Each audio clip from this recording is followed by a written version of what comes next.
People who have any type of disability tend to find themselves misunderstood by, well, everyone. Probably including me right now, because at the end of the day, I'm just someone Googling laws and facts about how our language in Canada reflects our cultural perceptions of those with disabilities, hoping to get an A on my project. So, yes, I probably don't know what I'm talking about, and for that, I'm so sorry. The truth is, that is part of the problem, if not most of the problem. We, as a society, don't know what we're talking about most of the time. People get so afraid of offending others to the point that they start saying, well, pretty offensive things. We usually end up listening to rules that get made up by people who are not affected by any way by the rules or laws they create. And there are two basic concepts many human beings like to live by. If no one sees, no one sues. And if this doesn't affect me, it doesn't matter how I deal with it. This, of course, leads to catastrophes, and the cause is from something that I'd like to call the outsider effect. It makes you feel like whatever act you do is justified because it's not going to bother you personally. And that's not necessarily what's going through your head at the time, but since you don't face any consequences from the actions you take, you don't find out that you made a mistake, and you keep repeating it over and over again because you weren't hurt by your own actions. So, how are people who have disabilities affected by things like this? How are they affected by the language that society uses? How is anyone affected by the language that's used around them?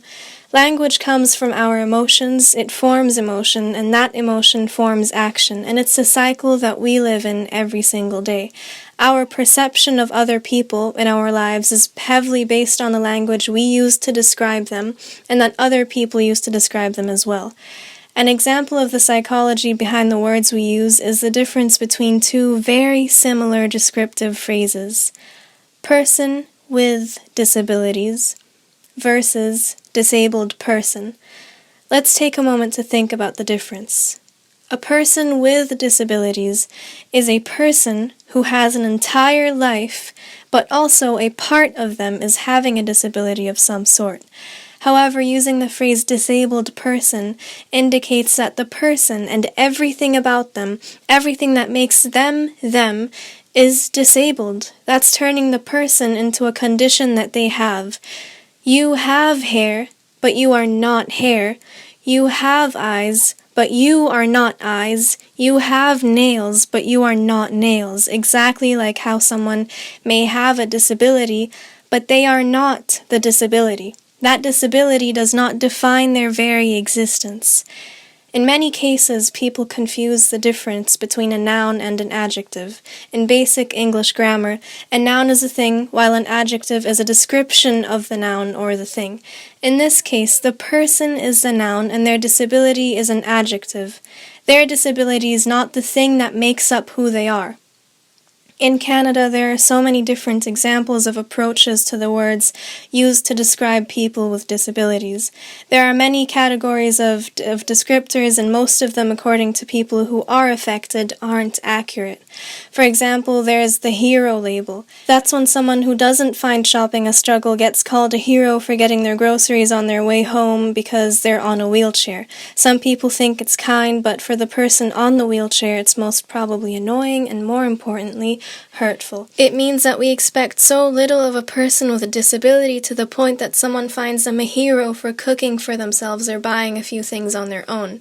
That also has an effect that I could call the hero effect for the sake of the conversation right now. This hero effect sometimes starts out as an act of genuine appreciation and isn't necessarily meant to hurt the other person. But over time, it starts to develop a feeling of justification for not providing people who have disabilities with the things they need to get around, for example. Like, well, since we're calling them heroes, they don't need a ramp to get into a building. Since they're heroes, they can handle not being able to access the washroom at school or work. Recently, using words like handicapped or differently abled, able-bodied, and physically challenged are being discouraged because of the rise of wanting to point out people's abilities rather than their disabilities. According to a Canadian Huffington Post article, there have been a lot of positive changes that the Canadian government have made over the past few years. For example, there is a new Canadian Disabilities Act and the government signing the UN Protocol to safeguard the rights of persons with disabilities. Across the country, there have been drastic changes to disability benefits so that no one is forced into a life of poverty. For example, the Registered Disability Savings Plan, or RDSP, uptake is at an all-time high. People are choosing their own supports instead of relying on supports that suit bureaucratic needs and their timetables. In Canada, this is considered a new era for people with disabilities as well as their families. But although there are lots of positives, that doesn't cancel out the negatives. Although Canada is one of few countries to legally protect people with disabilities, throughout society there still are issues. Our language shows that we still have problems to solve. For example, educating people on all types of disabilities that there are, and that someone could have an invisible disability. You can't always see other people's pain, and you don't know what someone else is fighting silently. People who have invisible disabilities are too often treated as if they're just making a big deal out of little pain, or that it's all in their head. Some people have the nerve to think that just because they can't see something, it doesn't exist. And the other end of the spectrum is having a visible disability and being made fun of for it. Our language shapes our beliefs, and our beliefs shape our language. They have a reciprocal relationship, and to change one, you have to change the other. If we don't know what to believe about a person with disabilities, then our brains will be open to hear suggestions from other people. These suggestions may or may not be correct. Such suggestions as believing that every little action a person with a disability does is inspiring, or any other stereotype, whether it's masked as being something positive or not. In Canada, I've heard words like special needs, handicapped, disabled person, and person with disabilities.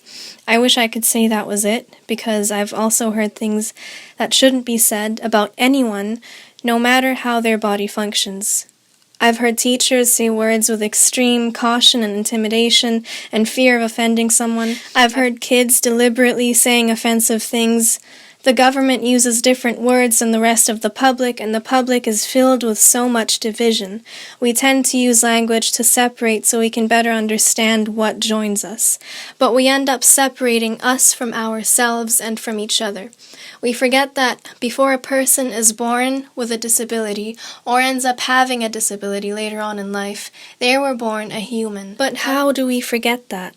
With dehumanizing language, of course. Language that separates certain people in society from the rest of us. But who exactly are us? The people who don't have disabilities? And why does our language separate us? We tend to separate things from each other to understand them better. If ideas get tangled up in our brains, we separate them to see it all more clearly. But what if that separation was creating more confusion? What if sometimes, as a society, we are facing what I'd like to call the over-labeling effect? We get so caught up in creating the perfect label for something and forget our actual point. We get so caught up in finding the perfect way to label someone, and we forget the person behind the label. The disabled label was created in order for us to understand that this person needs a ramp, a bigger washroom for their wheelchair, that all the signs should be accessible to the blind. But sometimes we forget the action part of the story and get caught up in the labeling. We also get too afraid to ask the people affected what they need or what they want, or if they even want a label in the first place. That fear or stigma is a result of the division dwelling in our everyday language. Not all disabilities look like someone on a wheelchair, and not all people on a wheelchair want to be noticed for everything that they do. But then again, who am I to say that? Really, who am I to speak on their behalf? What we need as a country is more direction from the people who are affected by the language we use. We need people with disabilities telling us if they want identity-first language or people-first language. We already have those people. What's left is to actually listen to them. Our language tells us that we've got a lot more to learn. It also tells us that our cultural perceptions are heavily based on stereotypes that were created by people who didn't know how powerful words can be. Or even worse, by people who knew that language, much like power, is a weapon if its job as a tool was abused. In Canada, society is currently facing a labeling crisis. Each school, hospital, supermarket, or office has its own labels, but as long as we are forgetting the real purpose of the label, we aren't doing anyone any good. The label's purpose is to remind us of the actions we need to take, not to divide people or create more stigma. Wherever you are, whoever you are, however your body functions, use your communication to build rather than destroy.